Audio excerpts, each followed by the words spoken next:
Salut à toutes et à tous et ravi de vous retrouver pour une nouvelle édition de la Minute Quintet. Alors ce mercredi 23 avril, on prend la direction de Mort de Bretagne pour la quatrième étape du Grand National du Trot qui intervient 2 semaines après la troisième étape, un petit peu comme pour l'écart entre la deuxième et la troisième étape. Du coup, il y a peu de récupération. Le maillot jaune a décliné la lutte, le pensionnaire de Mathieu Abrivard. Mais on a quand même un très beau plateau avec 16 concurrents en lice sur 2850 mètres. Les concurrents sont répartis sur 3 échelons. Il y aura 4 concurrents au deuxième poteau aux 25 mètres et 2 éléments qui devront rendre la distance de 50 mètres et pour lesquels la mission s'annonce très compliquée. Donc je me suis un petit peu dirigé en tête pour mon choix principal. Je n'ai pas rappelé, mais bon, la course est prévue à 13h55. C'est comme d'habitude la première compétition du programme. Au premier poteau, il y a pas mal de bonnes possibilités, notamment le numéro 10, Jolie Surprise, qui découvre un engagement idéal pour son entrée dans le circuit, puisque c'est tout simplement la plus riche en tête. Elle est en grande forme, elle reste vraiment sur de très belles tentatives. D'ailleurs, c'est bien simple, elle a couru à 4 reprises cette année pour 2 victoires et 2 places. Et franchement, les lots qu'elle a couru tiennent la route. Dernièrement, elle s'est imposée devant Guerrier Castellet. En plus, c'était une course européenne très intéressante. Et surtout, auparavant, elle terminait quand même deuxième derrière Canto Avis dans un groupe 3, une épreuve européenne très bien composée, devant le Jingle Dupont notamment, ou encore Dea Sprint Bar. Franchement, l'opposition est à peu près à sa portée.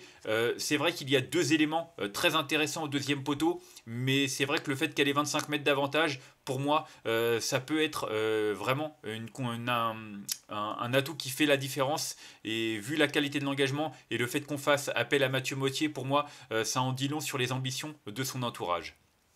Alors derrière ce numéro 10, je suis parti au deuxième poteau avec le numéro 14. Il s'agit de Hero Cibé, qui a réalisé vraiment une très belle fin de course la dernière fois dans l'étape disputée à Reims. Alors lui est de la partie, il a couru il y a 2 semaines, mais c'est vrai qu'il a vraiment tracé une séduisante fin de course. Il est sur la pente ascendante après avoir soufflé quelques semaines. On se souvient de sa saison 2024 qui était de toute beauté, avec notamment une victoire dans l'étape de Cherbourg en fin d'année dernière dans ce circuit du GNT, mais en 2024. Et c'est vrai qu'il a montré qu'il était capable de rivaliser même en rendant la distance. Maintenant, il faudra que ça se passe bien parce qu'ils sont beaucoup en tête. Mais il est capable d'adopter toutes les tactiques. Il va encore afficher des progrès sur sa récente tentative et je le pense capable de jouer les premiers rôles. Peut-être que pour dominer Jolie Surprise, il faudra sortir le grand jeu, mais il est capable de, malgré tout, jouer au moins une place sur le podium.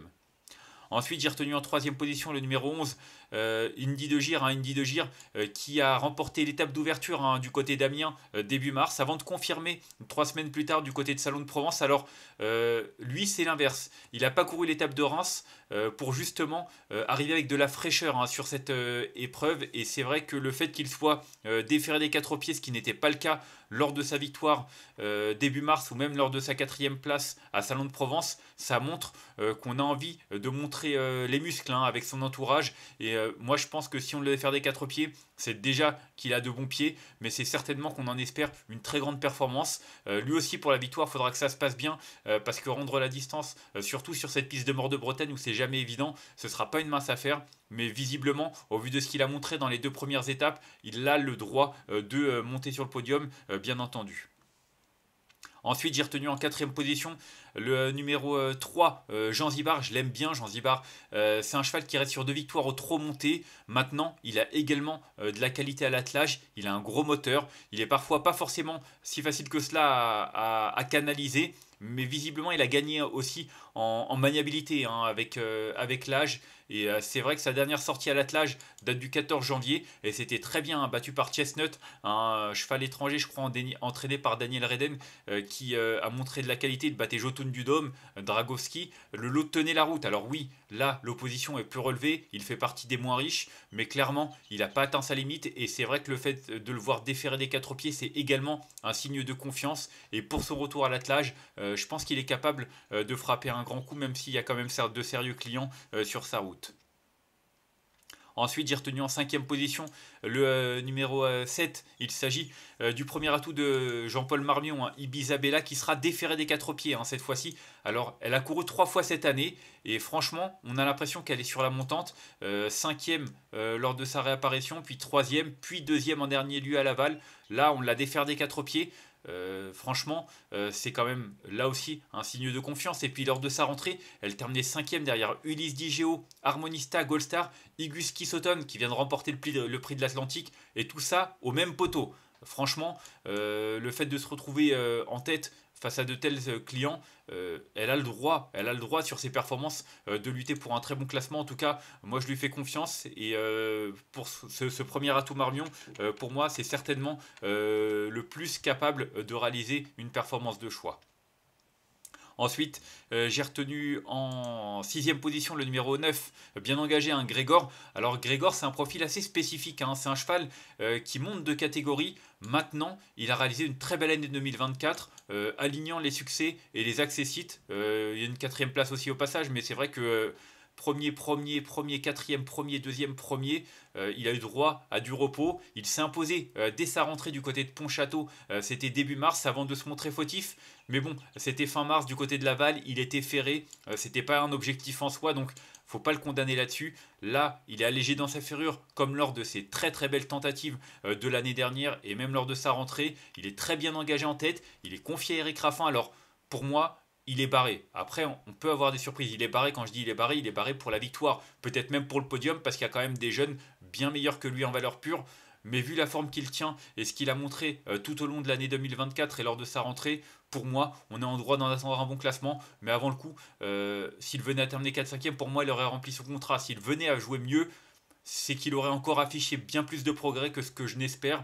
Maintenant, vu l'habileté de son entourage, faut s'en méfier clairement, mais pour moi c'est vraiment un placé potentiel plus qu'autre chose. Ensuite, j'ai retenu en septième position le numéro 2, Jongleuse de Lune. Alors, Jongleuse de Lune, c'est une jument qui est régulière, qui a couru de très bons lots ces dernières semaines.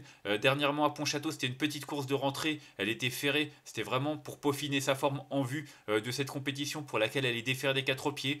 Elle fait toutes ses courses. Elle a brillé aussi bien à Cagnes-sur-Mer qu'à Vincennes. C'est vrai qu'elle découvre la piste de Mort de Bretagne, mais je pense pas que le profil ne la dérange. Elle s'adapte à tout. Elle est confiée à Paul Ploquin. C'est vrai que d'habitude c'est parfois Benjamin Rochard, mais il est associé à Indy de Gire assez logiquement. Mais Jongleuse de Lune, elle va faire sa course, même si elle m'a l'air un petit peu barrée elle aussi pour les premières places. La voir 4-5e, ce serait pas une surprise et ce serait même assez logique.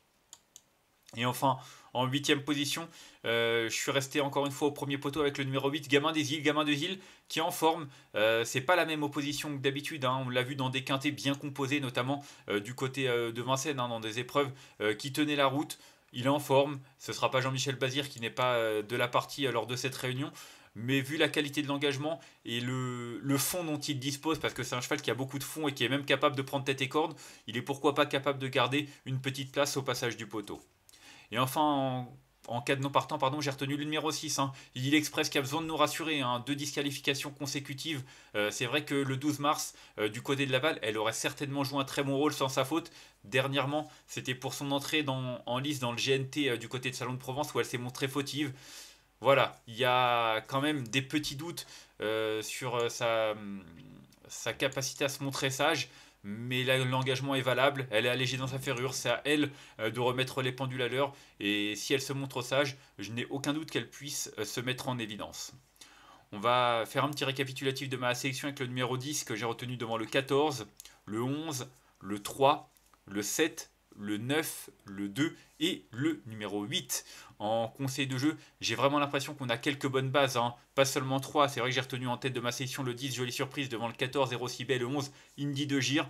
Mais j'aurais tout aussi bien pu retenir plus haut le numéro 3, Jean Zibard, ou même le numéro 7, hein, Ibiza Bella, qui a des références à faire valoir. Donc, à mon sens, en conseil de jeu, plutôt que de donner mes 3 premiers, j'aurais plus tendance à faire un 5-6 chevaux, un combiné, quarté, quinté, selon vos envies. Mais à mon avis, on a pas mal de chevaux capables de faire l'arrivée. Et plutôt que de prendre le risque qu'il y en ait un qui cause une défaillance, il me semble que peut-être assurer le coup en combiné peut être une solution plus judicieuse. En tout cas, ce sera mon conseil de jeu pour ce quintet plus de mercredi.